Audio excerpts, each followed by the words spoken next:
Добрый вечер. У нас сегодня в гостях известный кинорежиссер, классик кыргызского кино, один из авторов «Кыргызского чуда», как это называли в Москве. Нет, это на Западе. И на Западе тоже, да? В первую очередь на Западе.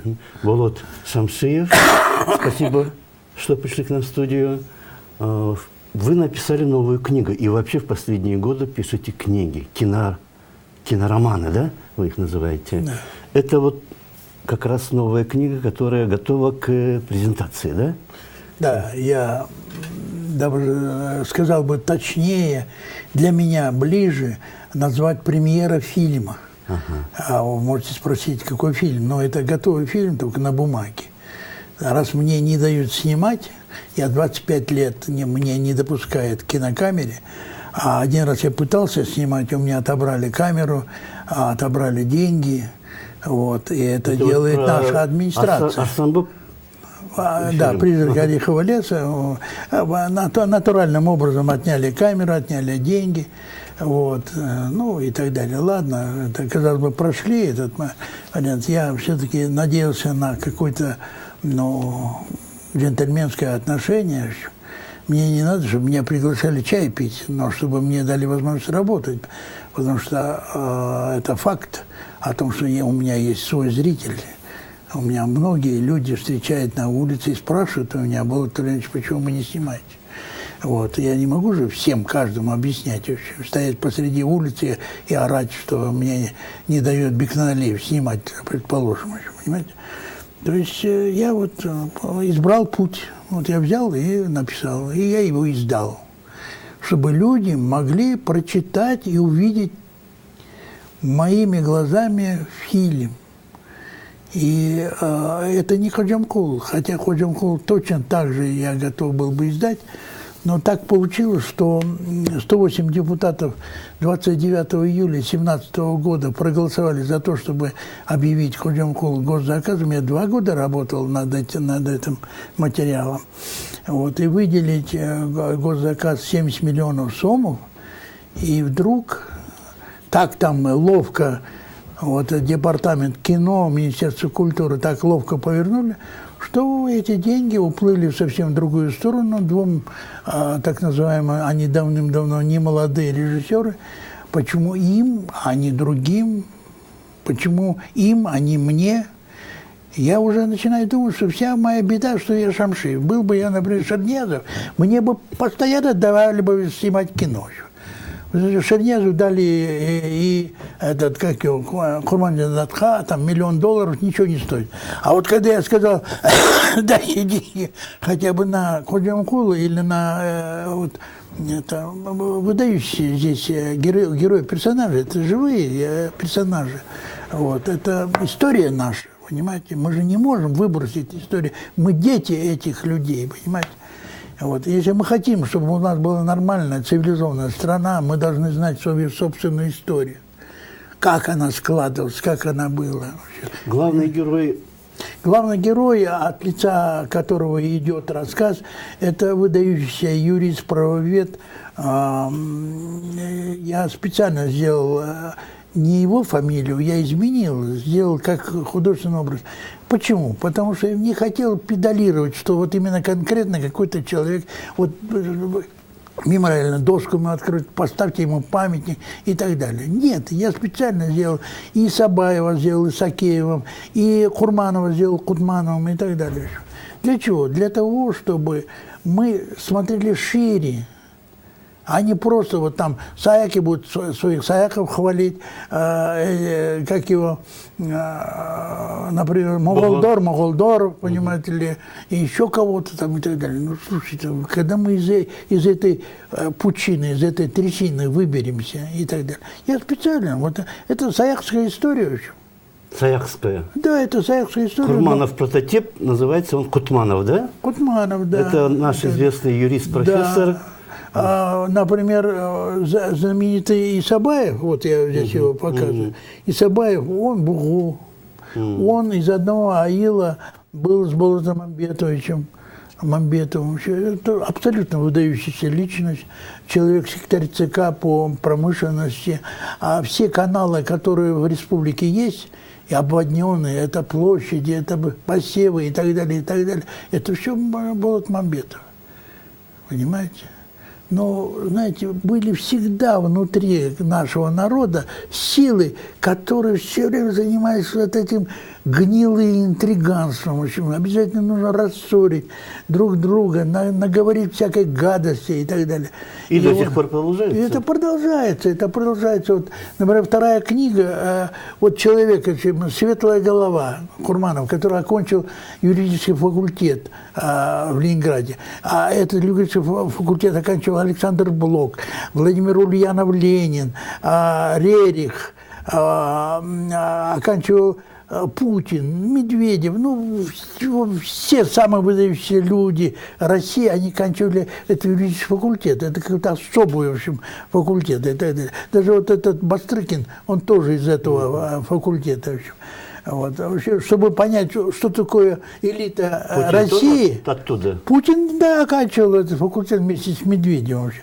Вот вообще, чтобы узнать, что такое элита России, это надо в этот факультет зайти и так далее. Поэтому спасибо, конечно, Карпе Курмановичу, Шамсидиновичу, что он мне все это рассказал, объяснял. А то я человек плавал в этом вопросе. Так вот, я хочу сказать, что меня поражают люди, которые были того времени. Ведь ситуация после войны была крайне тяжелая. Речь не идет не о землях, которые попали под оккупацию, под вермахт попали, а это глубокий тыл. Но вы знаете, что во Фрунзе было десятки госпиталей сюда перекинули еще. Мы работали на фронт, выхаживали бойцов и так далее.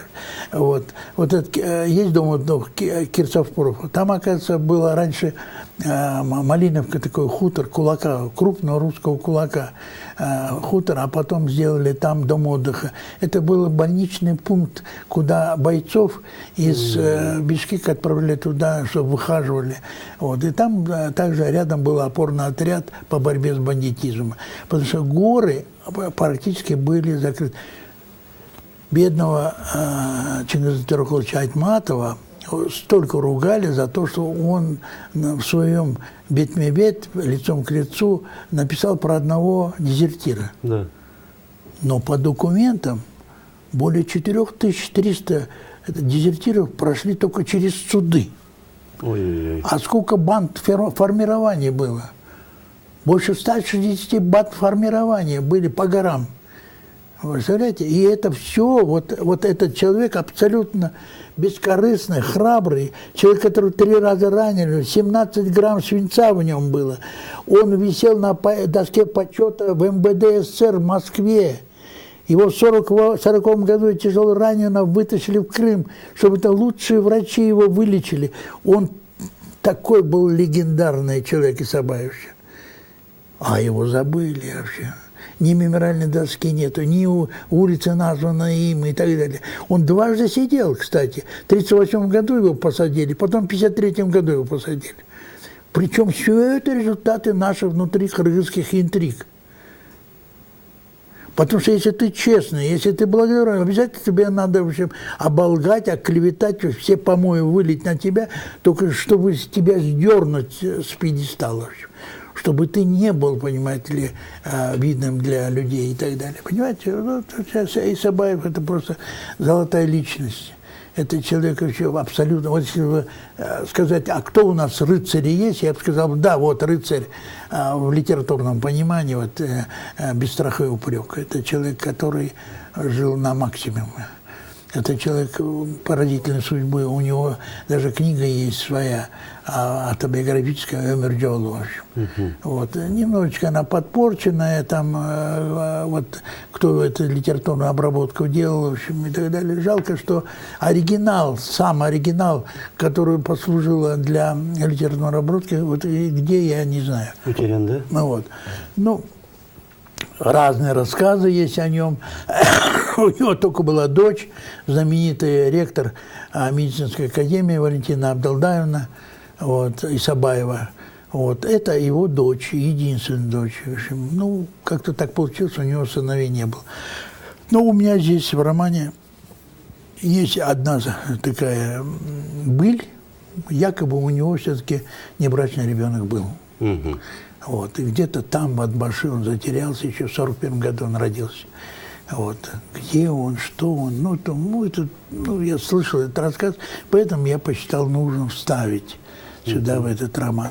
Ну, я вот думаю, вот люди, во-первых, я написал это в киноформе. Это вот человек вот как бы смотрит кадр за кадром, это первое.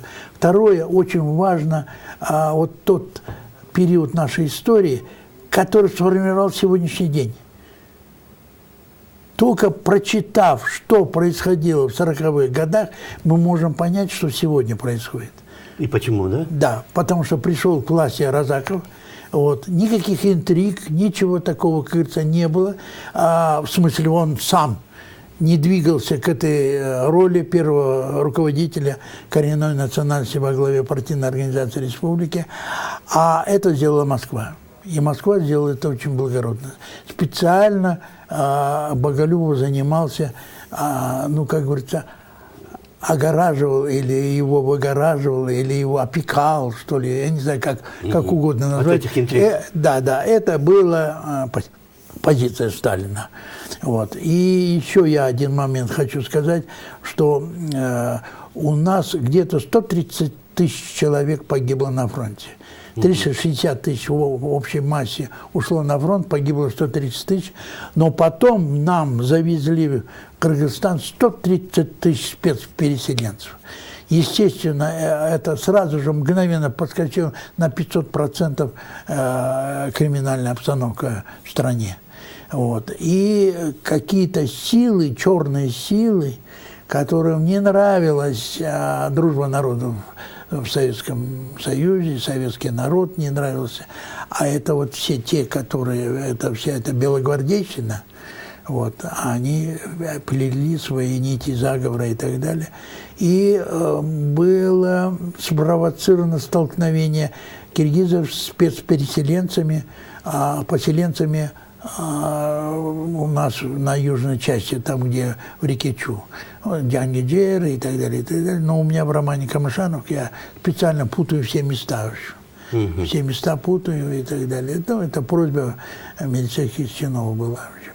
Вот. Потому что осталось много людей, потомков, детей, внуков, а дети за своих отцов не отвечают. Вот. У меня есть резко отрицательные персонажи вот, в моем романе. Но я не хотел бы, чтобы дети отвечали за своих родителей, которые натворили дело. Вот. А погибло более 50 человек вот в этой стычке между киргизами и чеченами и ингушами. Это в каком году? Это был 49-й год.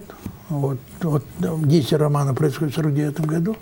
Вот. И попал под разборку именно Болотмамбетов. Как первый секретарь Фрунзенского обкома партии, его вызвали в Москву, ему Сталин дал 3 минуты на объяснение. И выдающий политик, вот, наш настоящий кыргыз Болотмамбетов сумел за 3 минуты Сталину объяснить ситуацию. И Сталин сказал: иди и работай. Вот. И потом он был председателем правительства. Это потом, при Усубалиеве. Но там такая складывалась всякие группировки. Ведь Разаков был без группировки. Вообще на юге никаких вот таких группировок не было. А группировки все образовывались на севере. Вот. И ведь как ушел Разаков? Да. Разаков, это уже тема второй книги. А вот сейчас есть документы и рассказы очевидцев о том, что, оказывается, Разаков посмел критиковать Хрущева. Ну, Разаков-то знал, это был гениальный человек. И вообще, все те программы реформ, которые он хотел притворить в течение 50-х годов, сейчас бы вывело нашу республику на абсолютно новую, как говорится, мы потеряли в 50-е годы, мы потеряли Разакова. Но появились люди, которые организовали одну группировку, которые писали на Розакова, в общем, но это было все мало. Потом Хрущев приезжает в Алмату, и там по поводу валютчиков, значит, ему подсовывает, и он начинает, значит, туфлю не снимал на трибуне в Алмате, но кулаком стучал о том, что вот надо всех расстрелять, что это такое, развинтили, разболтали страну. И в это время ему подсунули дело трикотажников. Значит, в апреле случайно арестовали работников Алматинской трикотажной фабрики, и эти люди еврейской национальности, которые готовились к отъезду в Израиль, и они решили заработать себе. Их преступление было только в том, что они занимались незаконной предпринимательской деятельностью. От силы это грозило там 1,5–2 года тюрьмы. 1,5–2 года тюрьмы. Можно было даже и откупиться от этого. Но подсунули так Хрущеву, а это при Розакове, и Хрущев дал команду ввести смертную казнь. В 1947 году смертная казнь была отменена, а в 1950 году, я извиняюсь, была отменена 50 каком, сейчас вылетел, по-моему, 1957 год. А в 1960 году 5 мая ввели, издали указ о введении смертной казни. И задним числом применили, кажется. Да, закон обратной силы не имеет. Вот, и люди, которые честно рассказали о своих проступках, они считали себя виноватыми только в том, что они брали отходы. Вот это, знаете, трикотажно бывает, отходы, там, то, что ветошь идет, всякие мастерские рабочие, чтобы вытирать руки. Там, вот они все это собирали, распутывали, делали нитки и шили тюль, шили кофточки и так далее. Где мы работали, рабочие, на станках, которые они приобрели сами, на свои деньги скинули, складчину сделали, и из Чехословакии привезли вот эти станки, чтобы какие-то вязальные станки. И вот их продукция уходила в лед, они страшно, моментально разбогатели, но были предприимчивые люди. Почему я об этом так рассказываю? Потому что сын Гольдмана, Аркадий, учился со мной в одном классе. Я у Гольдмана, вот этого главаря вот этой всей так называемой в кавычках преступной шейки, я был дома неоднократно. А мама, значит, Аркадия, она была председателем родительского комитета нашего класса. Поэтому я все знаю от начала до конца. Я помню его вид, его взгляд. А было 2 брата, значит, Матвей и, значит, более старший и так далее. Но более 150 человек попали под процесс. Основная масса – это еврейской национальности люди. Было 3 процесса сразу же. 150 – это вот по трикотажу. Значит, 55 человек – это судейские, прокурорские работники. И отдельно милицейские, где-то 24 человека. И все это масса, чуть ли не 200 человек, параллельно шли эти процессы. И 22 человека под расстрел, 1 человека помиловали. Был такой Голобородько, потому что у него были боевые ордена, вот как ветерана войны. Но один из главных персонажей, это был любимец Розакова, Бекджан Дюшалиев. Вот Бекджан Дюшалиев, он был председатель Госплана и первый зампред Совмина. И вот главный удар был нанесен по нему, потому что искали компромат на Розакова. Понимаете, на Розакова ничего не нашли, кроме того, что вот Роза Александровна, жене Розакова, подарили нейлоновую шубу. Сейчас бы никто бы даже за 5 копеек не купил бы эту нейлоновую шубу. Но тогда ее привезли, и она была на расхват. Это я сам лично это помню, потому что в 1961 год я уже снимался в кино, в общем. Поэтому я этот период хорошо помню. И там в подкладке была зашита записка «Привет от Гольдмана» или «Привет от Фишера». Вот. И это достаточно было, чтобы сказать: уважаемый Исаак Розакович, вы не соответствуете облику советского коммуниста и так далее. Поэтому его убрали. А вот на его место должен был прийти Казакбаев, но вместо Казакбаева Разаков, он был очень опытный аппаратчик, конечно, он сумел предложить первого секретаря Фрунзенского горкома партии, которому было всего лишь 41 год, это Турдахун Усубалиевич Усубалиев. И так началась эра Усубалиева. Вот. Интересно. И в этой книге, это вы сказали, будет во второй Это во второй книге. А здесь... В первой книге о том, что происходило перед тем, как Разаков... Вот, честно говоря, вторая книга начнется с того, что Разакова избирают первым секретарем ЦК Компартии. Вот, и... Он вырос в Узбекистане. Нет, он вырос в Кыргызстане. Он вырос в Кыргызстане. Учился. Он учился в Среднеазиатский университет, он окончил. И очень способный был человек. И Сталин, который был очень проницательный человек, он его мгновенно увидел и его поддерживал, всячески его продвигал и так далее. И вот, я же повторяю, он был первым секретарем ЦК Узбекистана, самым явным кандидатом на первого секретаря. Но это не произошло. В Узбекистане, да.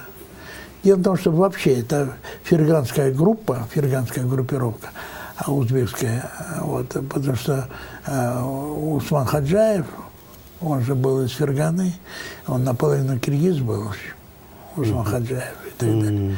То есть сильно было киргизское, вот, ну, это тоже надо писать, это изучать, это наши историки. Как-то не очень этим занимаются. Ну, вот мой знаменитый друг, товарищ, которого я очень уважал, любил, Мелис Букеев, это был человек с двумя дипломами.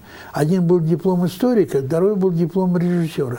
Ну, прошли годы, и все-таки в нем историка было больше, чем кинорежиссера. Он однажды поехал в Ленинград, нашел Гумилева. Льва Николаевича. Льва Николаевича нашел, пришел к нему, и когда он говорит: а ты кто? Он говорит: я киргиз. Киргизы, где вы ходили раньше? Вот так вот громко сказал Лев Николаевич. У вас такая богатейшая история, столько материала. Ну вы хоть платите, мы же не, просто так не можем же работать. И он прав был, Лев Николаевич. Потому что вот этот очерк Бартольда «Киргизы», который был написан в 26 году, его был заплачен за это. Это заплатил этот, как его, Юсуф Абдрахманович. Ну, он был продвинутый человек.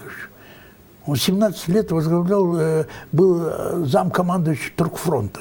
В Оренбургский фронт шел, там на Урале, там шли бои, и он был зам командующего в 17 лет. Это человек, который целиком был вытащен Михаилом Васильевичем Фрунзе. Вообще, Фрунзе для Кыргызстана сделал колоссально много. Ну, и потом он уже... Мало иметь один музей, надо же писать о конкретно, реально, кто настоящие патриоты кыргызского народа и кыргызского государства. Если бы не было бы Михаила Васильевича Фрунзе, не было бы нашего. Оказывается, вот в 20-х годах шла страшная борьба, потому что алашардинцы, они были очень сильны, грамотны. Один Тынышпаев чего стоил, это была правая рука Куропаткина, в общем, человек, который сумел... Вот 16 октября 16 года было знаменитое Вернинское совещание, где было объявлено киргизский народ вне закона. Так вот, там ни слова не было сказано про Шапрашты и про албанов, которые вооруженную борьбу вели и первыми начали в Семиречье.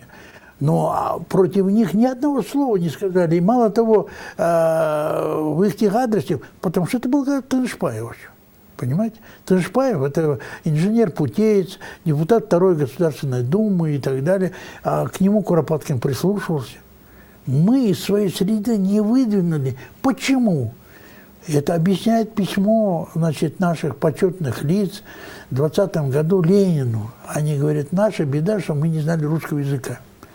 Мы не могли нашим колонизаторам, нашим угнетателям, нашим карателям объяснить, что мы тоже люди. Нас обвинили, что мы вообще дикари, звери и так далее, которых можно спокойно, Бог увелел, разрешил уничтожать, убивать. Понимаете? Это потом появится Айтматов. Это потом появится. Но до Айтматова была знаменитая София, это была Керинка Туркмен Болуша, вот, на Сусамыре, вот, который окончил Харьковский университет. И когда отряд фон Бурзи, капитана фон Бурзи, который потопили в крови Кетпен-Тюве, вошли в Сусамыр, их встретила одна только женщина. Все спрятались, и даже мой знаменитый герой Ходжамхул спрятался в горах от карателей. А вышла одинокая женщина, вот так вот с повязкой, вот так, потому что муж ей случайно нос обрезал, понимаете? И пришили грубыми нитками, у нее вот такое страшное... И вот она встретила этих казаков, не побоялась, и когда они ее окружили, не понимая, что за женщина, почему она стоит, и она такую речь произнесла, что пристыженные казаки ушли, покинули Сусамыр, никого не тронули. Это в каком году? Это 16-й год. Летом, да, вот? Это август 16-го года, когда всех резали, убивали. С Верного один отряд пришел, потом такая масса войск была нагнана. А из Ферганы выступил отряд фон Бурзи. Да. У нас, говорят, время уже вышло. А время уже вышло, говорят, так быстро, 30 минут. Ну, 2-3 минуты. Ну, Накей, мы с тобой всегда разговариваем, это целая история. Надо мы можем отдельно говорить, я как монащи могу полгода говорить без остановки. Ну вот очень коротко, вот на 1-2 минуты. Это все написано потому, как Шамсидинович, Карпек Шамсидинович рассказал вам про те времена, да? Ну, я не могу так сказать, потому что где-то Карпек Шамсидинович, он же подписку дал о неразглашении. Ага. И где-то он утаивал, я это чувствовал, и я брал из других источников, из своих воспоминаний. Дело в том, что я здесь повторяю, вся моя жизнь уложена в эту книгу, потому что много было чинов милиции, еще тогда, из 60-х годов. У моей родной Эджеке, тети, да, была подруга, а у ней муж был полковник милиции. И Боке, Сенёч, Калеткан, Джигитсин, Тигимуну, вот послушай, вот то-то, то-то. И у меня много рассказов. Я бы за Алымаки не взялся бы, если бы не этот полковник милиции. Я бы Волчью яму не снял бы. Это сейчас, когда уже открылись архивы, часть архивов, не все. Я вдруг увидел все то, что мне рассказывали раньше. Но мне рассказывали люди, те, которые непосредственно принимали участие. То есть не вот этот сухой протокол уголовного дела, а что, какие люди, какие характеры. Мне рассказывали даже, как вот эти сборища вот этих опийных спекулянтов. Ну, знаешь, что от силы 3 года была статья за сбыт наркотиков. Называли спекулянтами. Никаких наркобарон, туда-сюда, наркотрафик. Таких слов не было в то время. Была просто спекуляция. А спекуляция занимается в основном массой, начиная от Ананьева, кончая Дархана. Вот эта вся восточная часть при Иссык-Куле, которые участвовали, работали на маковых полях, они прятали у себя, оставляли дома, а потом уже начинали там осенью, зимой потихонечку, партиями, мелкими партиями. Но пришел период, когда Иссык-Куль весь закрыли, вот, и появился глобальный отец контрабанды, который скупил всех мелкие партии и создали опийный склад уже в Чуйской области. И вот этому посвящен вот этот роман. Вот. И как Исакеев, мой герой, это Исабаев, вообще совершенно потрясающий человек. Я влюблен до него до бесконечности.